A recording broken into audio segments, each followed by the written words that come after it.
Masaya ba kayo? Mapagpalang araw po sa ating lahat. Ako po si Nilbert Hinko, 14 years old. Ang buhay ko po dati ay malayo po sa Panginoon. Ako po dati ay masawayin sa magulang at nagmumura at nanonood ng bastos at Yun. nagbibabe at hindi mapagsimba at hindi mapagbasa ng Bible at marami pang iba.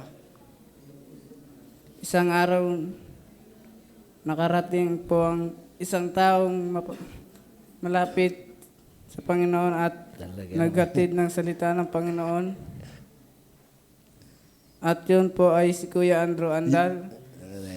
Kilabot yun. At ako po ay na-invite noong 2023 at in-invite ulit po ako at sumimba ako at noon nagpatuloy ay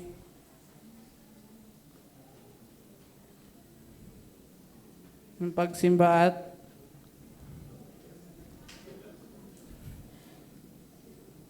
at nasunod na sa utos ng magulang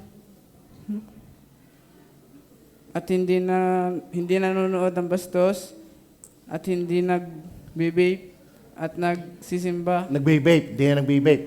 Amen. Corn beef na lang. Araw-araw na nagbabasa ng Bible. Amen.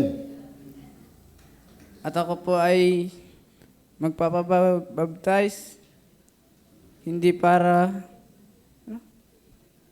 maligtas kundi unang pagsunod sa Panginoon. At ang nais ko po ay ngayon ako po